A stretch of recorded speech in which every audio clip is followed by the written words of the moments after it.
Que bem acompanhados que estamos. Bom dia. Bom dia, Marco bom dia. Paulino e Mónica Taveira Pires, psicólogos, coautores, coordenadores de um livro que foi lançado recentemente, em abril, Coparentalidade pós-separação. Que importante que é, não é? É um tema atual, sempre atual, não é? Ainda para mais num país onde 60% dos casamentos terminam em divórcio, portanto, certamente... Mas pode não haver filhos. Pode não haver Mas filhos. quando há, de facto, a coparentalidade impõe-se. Mauro, é um livro que não é um livro fácil, portanto, é um livro de leitura, claro, acessível a todos, mas de compreensão para alguns, porque é uma abordagem técnica, 360 graus quase, da coparentalidade. Tem juristas, psicólogos, desembargadores, juízes, médicos. E há aqui uma palavra que eu encontrei várias vezes. Superior interesse da criança. Afinal, o que é o superior interesse da criança e como é que pode estar ligado ou está ligado à coparentalidade e à parentalidade? Então, bom dia mais uma vez. Na verdade, quando falamos em superior interesse da criança, é um grande chavão que existe nesta temática e que se manifesta no respeito pelas necessidades da criança, ou seja, mais do que aquilo que é satisfazer as necessidades do pai ou da mãe, ou a vontade de um ou a vontade de outro, é perceber o que é melhor para aquela criança em concreto, em termos do seu desenvolvimento, da transmissão de um sentimento de segurança que promova uma relação de proximidade, sempre que possível, quer com o pai, quer com a mãe, porque também, como alertamos no livro, nem sempre as relações parentais estão devidamente asseguradas, e um dos capítulos é precisamente sobre violência doméstica. Na violência doméstica, quando obrigamos uma criança a conviver com o progenitor agressor, não estamos a respeitar este superior interesse da criança. Mas aí não houve ainda uma intervenção judiciária, não é? Sim, mas muitas vezes temos o tribunal a impor esse contacto quando... Isso é que está mal de facto, Claramente. mas isso são outros assuntos. Sim. Na verdade, o que estamos aqui a falar é de situações práticas em que é preciso assegurar uma coparentalidade saudável. E nessa medida, realça aqui no livro e ressalta aqui no livro uma questão que nós achamos muito pertinente. Há uma altura certa para o divórcio. Como é que o divórcio impacta uma criança e se há alguma altura mais certa para um divórcio? Na verdade, muito bom dia antes de mais e agradeço o convite. Na verdade, não há propriamente uma altura certa, porque ninguém, quando se casa, ou quando inicia um relacionamento, um projeto familiar, está à espera de divórcio, não é? À partida. E, portanto, não há propriamente uma boa altura, é uma situação de vida que é disruptiva para todos e que implica aqui uma grande adaptação. Mas há idades na criança que pode ser mais problemática ou não no seu crescimento, certo. Não é? Nos estudos que temos feito e que a literatura nos diz, o que acontece é que quanto maior, há uma regra de ouro, digamos assim, quanto mais nova é a criança, maior poderá ser o impacto, ainda que não tenha tanta consciência, se calhar, do conflito, de algumas interações. Mas afeta de formas diferentes, afeta todas as idades. Não tanto o divórcio, mas sobretudo o conflito interparental. Mais o conflito, o conflito. Portanto, uma criança, à medida que vai crescendo, vai se apercebendo de algumas fragilidades do pai, da mãe, pode tender, por exemplo, a tomar partido de um dos lados, mesmo que não seja manipulado por um dos progenitores, mas naturalmente pode tomar partido do mais frágil e portanto, cria-se uma dinâmica que acaba por ser tóxica, digamos assim, e não favorecedora do desenvolvimento optimal da criança e do seu bem-estar enfim.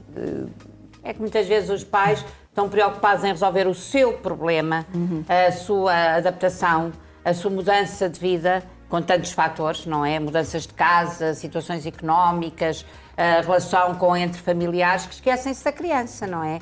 E a quererem que o seu regime seja o vencedor e esquecem-se que quem deve vencer no meio deste conflito é a criança, e por isso é que é tão importante dotar os profissionais de leituras como estas para não cometerem erros, para não irem atrás de determinadas crenças e preconceitos que muitas vezes vemos na nossa prática nos tribunais e tentarmos sistematizar com esta obra um conjunto de contributos da psicologia, da psiquiatria, da mediação familiar, da própria justiça, para tentarmos nivelar boas práticas que respeitem, cá está, o tal superior interesse da criança. Que é um saco muito grande, saco muito grande. O superior interesse da criança é um saco onde cabe muita coisa, infelizmente. É um conceito vago e abstrato e cabe lá muita coisa, não é? Mauro, e os juízes em Portugal decidem apenas pela letra da lei ou já fazem uma interpretação psicológica de cada uma das situações? Eu diria, eu costumo dizer que nós temos práticas muito diversas, ou seja, é uma lotaria. As pessoas têm que ter muita sorte quando vão a tribunal. Podem apanhar um magistrado que acha que sabe tudo, que domina tudo e decide sem pedir uma perícia, sem pedir uma avaliação complementar, ignorando relatórios de psicólogos que já acompanham a criança ou que acompanharam aquele pai e aquela mãe. E depois temos outros que claramente procuram esta informação complementar porque percebem que o direito percebe sim de direito, mas que existem outras dinâmicas de família, de desenvolvimento infantil que não aprenderam no Centro de Estudos Judiciários e precisam desse complemento que vem de outras áreas do saber. Muitas vezes os pais não estão preparados nem para ser pais, quanto mais para serem pais separados, não é? Ninguém prepara para isso. É importante que os pais percebam que precisam de ajuda e que precisam de recorrer a um mediador. Sim, sem dúvida. O ideal será, aliás, ou entre ambos terem um acordo amigável, e ainda que, quando estamos a falar do envolvimento de crianças, tem sempre que passar pelo aval do Tribunal de Família e Menores, mas isso seria o ideal.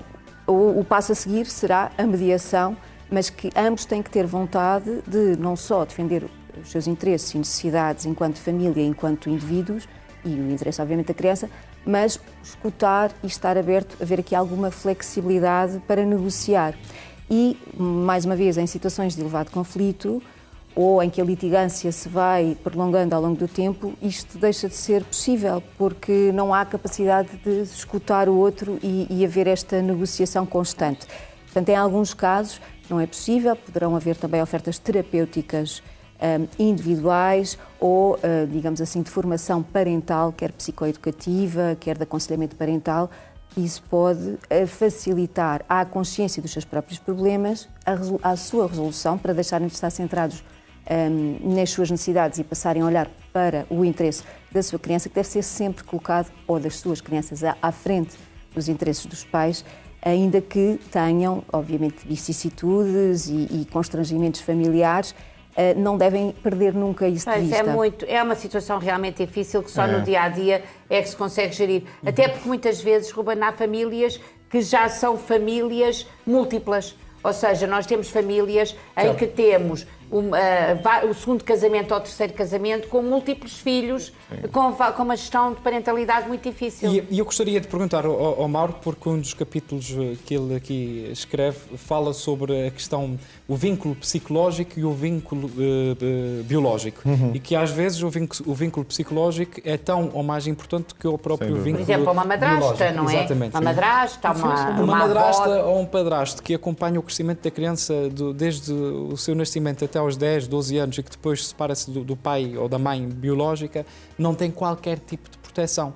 Isto é benéfico para a criança? Não, para a criança não é de todo benéfico, porque a criança está a perder uma figura de referência que durante anos pautou o dia-a-dia daquela criança, foi figura educativa e de um momento para o outro desaparece. E às vezes temos também o contrário, isso também podemos fazer esta análise retrospectiva de casos em que há pais ou mães que rejeitam quase aquela parentalidade, o tribunal obriga a fazer um exame de paternidade biológico, diz, sim senhor, confirma-se que é o pai, agora de 15 em 15 dias esta criança tem que estar consigo. E não há uma disponibilidade de vínculo para receber esta criança, para acolher esta criança. Aí a vossa intervenção é absolutamente essencial, dos profissionais das várias disciplinas de que aqui falámos. Sem dúvida. Para quem precisa de uma orientação, onde é que o podemos encontrar, Dr. Mário Paulino? Eu tenho um projeto, uma clínica que se chama Mind, onde nós damos consultas de psicologia clínica e damos também consultoria na área da psicologia forense para tentar auxiliar os tribunais a perceberem esta dinâmica. Igualmente, a minha colega Mónica Pires também tem o seu projeto de intervenção psicológica que está disponível. E que é onde, doutora? Bom, onde é que a encontramos? em várias clínicas, mas por exemplo na Clínica de Santos, na Clínica Maló, na Clínica Batista Fernandes, enfim, em vários locais, não apenas num único aqui em... É pesquisar, não é? Exatamente. É pesquisar. Exatamente. Podem visitar também as vossas redes sociais. Sim, claro. Sim, aí encontram toda essa informação, quer de projetos editoriais e onde estamos disponíveis para prestar os nossos serviços. Importante é saber-se que o superior interesse da criança não pode ser adiado, e que o futuro até dos pais passa também por saber que os filhos têm o seu futuro assegurado. Sem dúvida. E, portanto, peçam ajuda, leiam, informem-se, não vão pelo que diz o vizinho, porque, mas a minha irmã fez assim, Não, cada caso é um caso. E tem aqui um bom manual. Tem. Não é? O manual é Tem aqui um fantástico. bom manual para as férias de verão. Com parentalidade pós-separação. Mauro e Mónica, muito Obrigado. Obrigada.